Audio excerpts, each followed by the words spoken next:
Көш рет түзелер дегеннің кері келді. Оңтүстіктен солтүстікке қоныс аударып, баспананың бағасын шарықтатып көрсетіп, бүкіл төлемді алып алған соң, көшіп кеткен пысқайларды естіп, жаға ұстағаным рас. Алайда өтіріктің құйрығы бірақ тұтам деген тағы бар. Бұл былықтың беті ашылыпты. Кеш жарық көрермен, бұл 7-ші арна жаңалықтары алдымен аңдатпа. Ақтөбеде жасөспірімді ұрып өлтірген 6 оқушыға қатысты сот отырысы басталды. Сотқа сол түні оқиғаға куә болған тағы 12 оқушы қатысып жатыр. Әртүрлі диагнозбен мектепке бара алмайтын балаға сабақ бердік деп заңсыз табыс тапқандар ұсталды. Олар электронды журналға жалған мәлімет тіркеп, бюджеттен босқа ақша алып келген. Тұрғын үй құрылысына 500 миллиард теңге бағытталады. Бұл қомақты қаражат кімге және қалай бөлінеді? Үкімет отырысында осы мәселе пысықталды. Инженер-гидрологтар Есіл өзеніне шығып, мұздың қалыңдығы мен ағыстың жылдамдығын өлшеуге кірісті. Өйткені 116 ауылды су басуы мүмкін. Қорқау қасқыр көбейді. Жамбыл облысының тұрғындары үйлерінен шыға алмай отыр. Қаптаған шибөрі Майтөбе ауылындағы малға ауыз сала бастаған. 7-ші арнада кешкі жаңалықтар. Оксана Петерспен. Ақтөбеде оқушының өліміне қатысты сот процесі басталды. Өткен жылдың қыркүйек айында Темір ауданының Қопа ауылында 9-шы сынып оқушысы Нұржан Сыдық бір мектепте оқыған балалардың қолынан қаза тапқан еді. Іске қатысты кәмелетке толмаған 6 жасөспірім айыпталып отыр. Олардың бірі абайсызда жәбірленушінің өліміне әкеп соқтырған, денсаулыққа қасақана ауыр зиян келтіру бабы бойынша сотқа берілді. Қалған бесеуіне бұзақылық бабы бойынша және қылмысты ұйымдастырған үшін айып тағылды. Сондай-ақ сот залында оқиғаға куәгер 12 оқушы жәбірленуші ретінде қатысты. Бұған дейін қайтыс болған жасөспірімнің туыстары ауыл мектебінде әлімжеттік пен қорқыту жағдайлары бірнеше жылдан бері жалғасып келе жатқанын айтқан. Қоғамда резонанс туғызған процеске баланың жақындары журналистердің қатысқан қалағанмен сот жабық жағдайда өтті. Скорыйда шақырттырмаған, даже ата-анасына да хабар бергізбеген. Даже бір бала айтқан, Нұржанды қаттырақ ұрыңдар, мен сол үшін өзім жауап беремін деп. Біз сот отырысының жабық түрде қаралғанын қарамайым, сот міндетті түрде, ашық түрде әділ өту керек деп ойлаймын. Елімізде жасөспірімге зәбір көрсету жиілегенін бас прокуратурада растап, былтыр 225 дерек тіркелгенін жеткізді. Оның дені жыныстық сипаттағы және баланы азаптау қылмысы.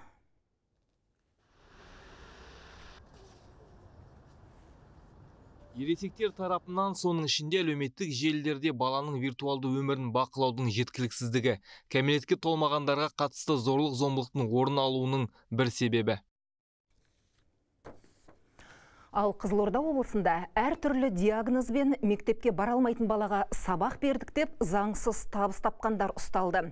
Мәселен, нөмірі 130-шы орта мектептің мұғалімдері оқушы ауруханада жатса да, оған 57 сағат сабақ бердік деп жалған мәлімет бергені бұлай тұрсын, тіпті электронды журналға баға қойған. Бұл туралы облыстық білім басқармасының алқа мәжілісінде айтылды. Дәл осындай жалған есеп тапсырған Сырдария аудандағы 10-ға жуық мектептің былығы ашылды. Талсуат ауылындағы нөмірі 178-ші мектептің мұғалімдері түрлі диагнозбен мектепке бара алмайтын 9 балаға сабақ бермеген. Оқушының түрінде көрмеген болып шықты. Енді заңсыз кеткен бюджет қаражаты есептеліп, кері қайтару шешіліп жатыр. Солтүстік Қазақстан облысында да біраз былық ашылды. Оңтүстіктен солтүстікке қоныс аудару бағдарламасымен берілетін өтемақыны барынша көп алу үшін пысқайлар тұрғын үй бағасын құжатта асыра көрсеткен. Осылайша 11 миллионнан астам теңге шығын шықты. Айыртау, Жамбыл және Ғабит Мүсірепов ауданындағы 3 адам сот үкімімен 1 жылдан 3 жылға дейін бас бостандығынан шектелді. Мұнымен қоса еңбек бағдарламасымен қоныс аударып, субсидия алған соң қайта көшіп кеткен 600 адам белгілі болды. Несмотря на это, должностными лицами... Бұл жандарға 103 миллион теңге қаржылай көмек көрсетілген, алайда жергілікті атқарушы орган өкілдері оны қайтаруға әрекет жасамаған. Прокурорлық қадағалау актісіне сәйкес 25 адам тәртіптік жауапкершілікке тартылып, 19,1 миллион теңге көлеміндегі қаражат өтелді. Қалған сомаға талап арыздар сотқа беріліп қаралуда. Шығыс Қазақстан облысының шалғай аудандары тұрғындары жаппай онкологиялық тексерістен өтіп жатыр. Бұл қатерлі ісіктің алдын алуға арналған шара. Таулы аймақтағы ауылдардың кейбірінде аурухана жоқ, тек фельдшерлік пункттер бар. Скринингтің алғашқы күндерінде Марқакөл, Зайсан, Катонқарағай және Тарбағатайдан келген 100-деген ауыл тұрғыны маммологтың қабылдауында болып, заманауи ультрадыбыстық зерттеумен томография жасатты. Былтыр Өскемендегі онкология және хирургия орталығында 10 мыңға жуық пациент ем алды, ал қатерлі ісіктен болатын өлім-жітім 2%-ға азайды. Охватили 3 района в этом году. Өткен жылы 3 ауданды қамтыдық. Биыл тағы да 2 ауданның әйел тұрғындарын тексеріп жатырмыз. Ерлер қауымында бөліп жармай толық тексеруден өтуіне мүмкіндік беру жоспарда бар. Өйткені шалғай ауданның біразында диагностикалық тексеруден өтетін құрылғы жоқ. Дипломат күйеуінен зәбір көрген Карина Мамаштың ісі сотқа жолданды. Тергеу толық аяқталды.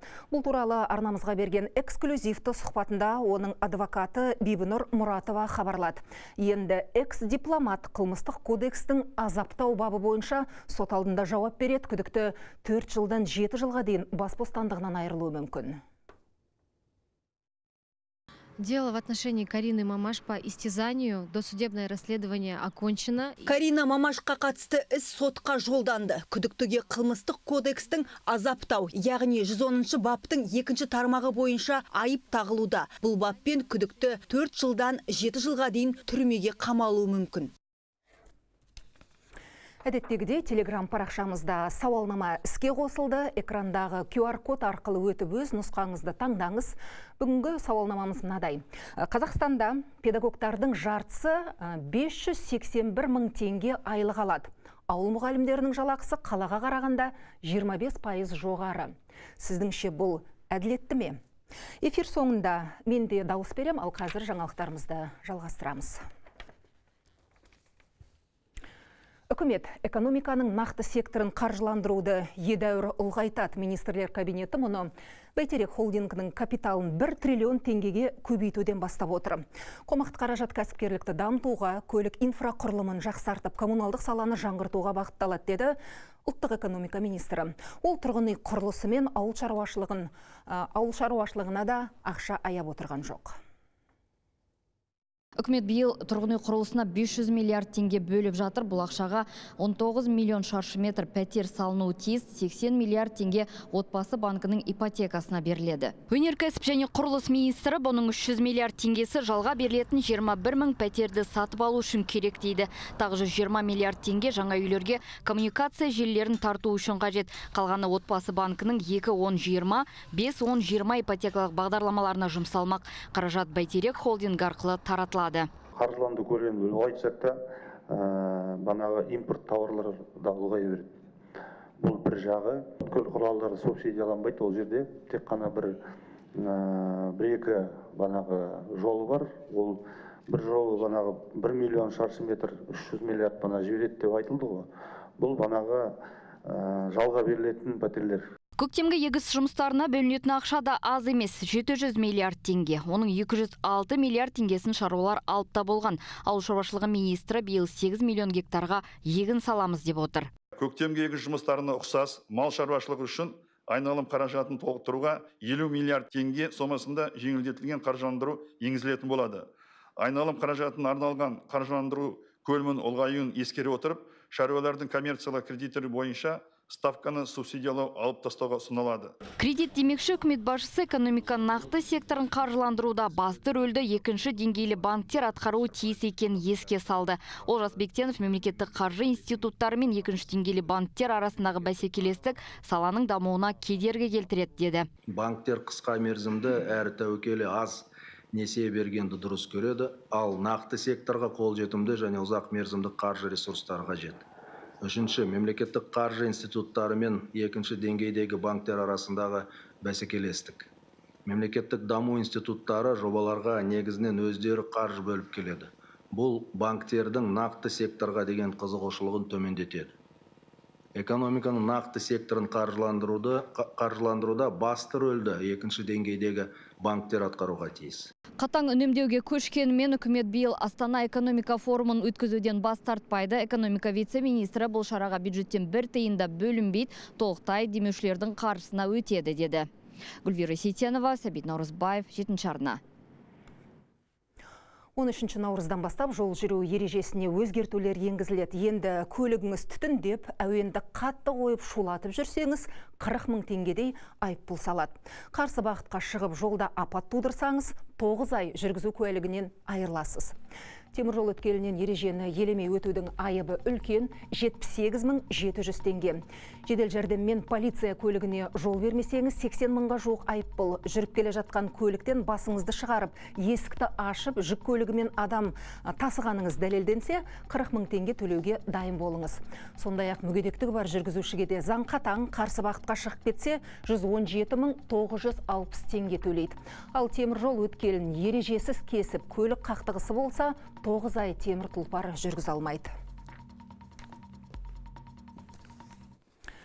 Биыл 1200-ден астам ауыл су астында қалуы мүмкін. Елдегі 1395 гидрологиялық нысанның 564-і жөндеуді қажет етеді. 20 апаттық жағдайда. Сондықтан жер-жерде қауіпсіздік шаралары қолға алынып жатыр. Мәселен, Солтүстік Қазақстан облысында 250-ге жуық эвакуациялық пункт әзірленіп, жедел штаб жұмысын бастады. Ал гидрологтар Есіл өзенінде мұз қалыңдығы мен су ағысын өлшеуге кірісті. Самат Қайырденұлы баяндасын.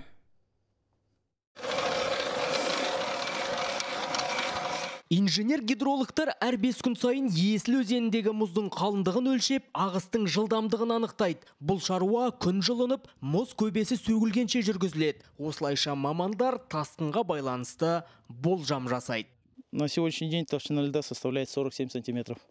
Бұл Петропавл қаласы маңы. Кей жерде ол 90 сантиметрге дейін жетеді. Қазір Ғабит Мүсірепов Есіл, Шалақын, Қызылжар ауданы мен облыс орталығында қауіп басым. Яғни күн күрт жылынса, өзендегі мұз кептелуі мүмкін.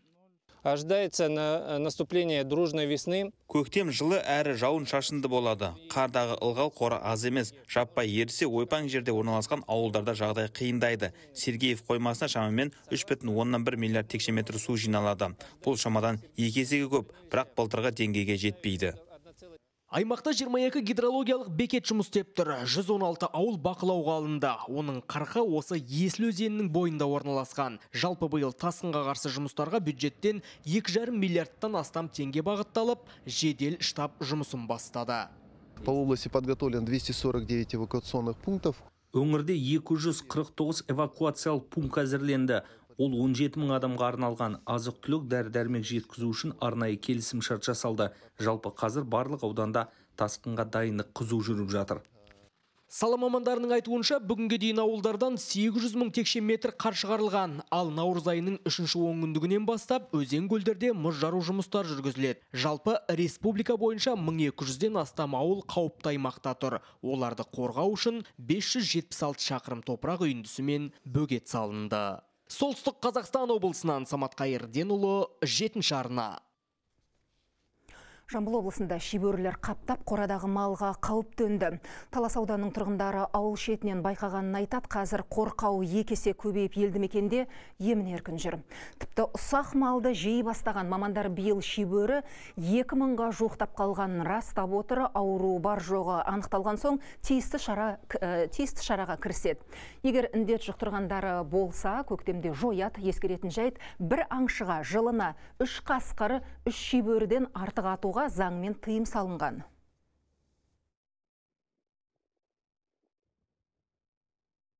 Таудың бәрінде қазір шакал басып кетті. Бұрын тау аумағында болмайтын шакал. Қазір тоқы көлден еде жағалайтын. Қазір таудың бәрі шакал басып кетті.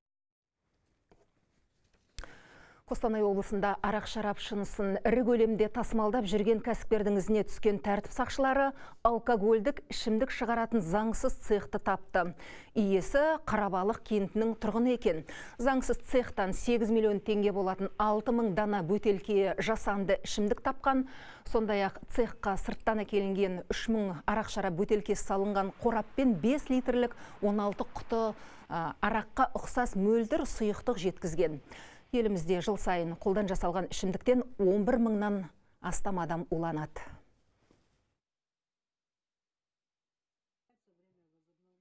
Жедел іс-шаралар кезінде аудан орталықтарының бірінде заңсыз жұмыс істеп тұрған цех әшкере болды. Нысанды тінтігенде алкогольдік ішімдік жасап, құятын арнайы құрылғы және сатылымға әзірленген 2000 бөтелке дайын өнім тәркіленді. Сондай-ақ бұл тауарларды қабылдайтын орындардың бірі анықталып, жұмысын тоқтатты.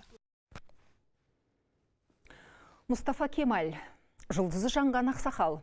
Шымкенттегі шағын дәмхананың 72 жастағы қожайыны бір күнде танымал болды. Қалай дейсіз ғой? Оны тілшіміз Гүлдана Сейдрасулдан білейік.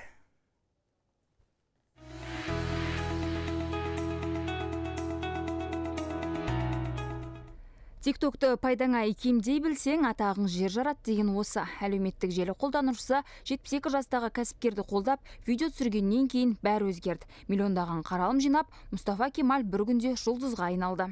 Тиктоктан aldın, bizim neyimiz, klientlerimiz azdı. Bir kız geldi burada, benden söyleşti. Ağay seni tüsürsem bola mı dedi neye? Boladı dedim kızım, ben bilmeyeyim.